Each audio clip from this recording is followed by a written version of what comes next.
My name's Ethan, and I'm 4, and I had diabetes since I was 2.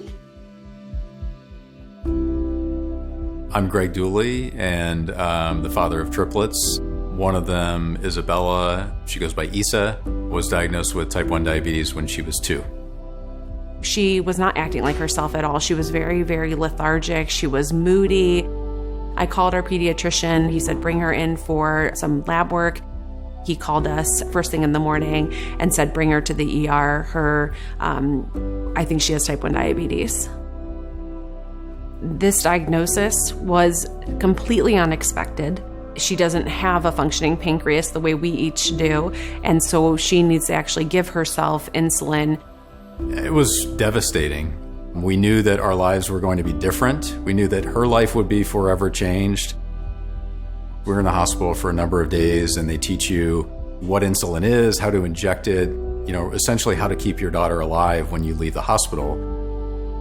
Giving your child an injection is not something that probably most parents will ever have to do in their life, let alone dozens and dozens a week, which is a little bit traumatic, actually, as a parent, especially of little ones. She used to always shut her eyes and have my mom hold her hand because it would hurt. I remember running around the house because I really didn't want to get them. It's horrible. That's a horrible thing to think that you're hurting your child to keep them alive. So we were injecting insulin, we were checking her blood sugar, probably 10 times a day, including in the middle of the night.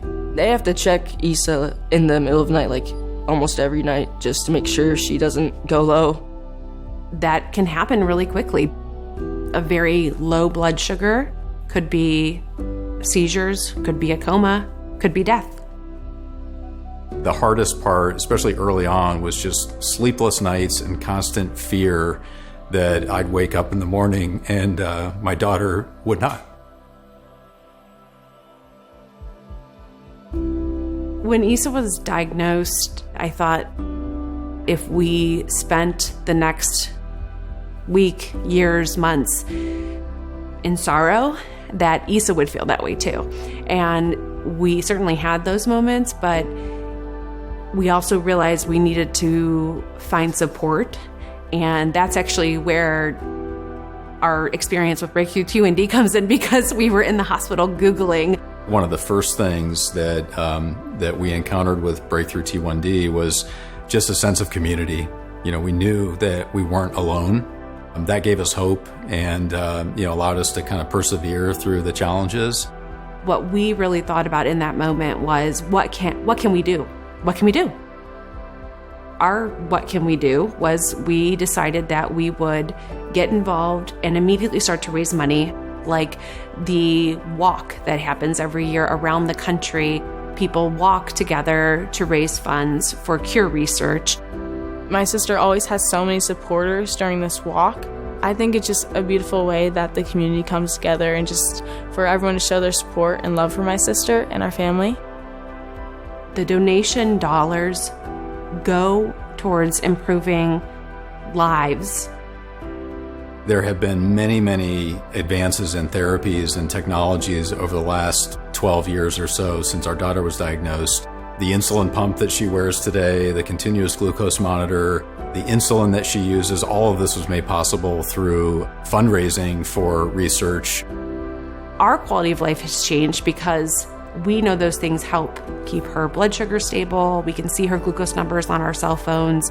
I think it was just help them to worry a lot less about it. And it's exciting, actually, when they put out announcements about new things that they have discovered through the research that's happening through funding from Breakthrough T1D. I am very optimistic that there will be a cure in Isa's lifetime. And when I say lifetime, I mean not that far away, actually.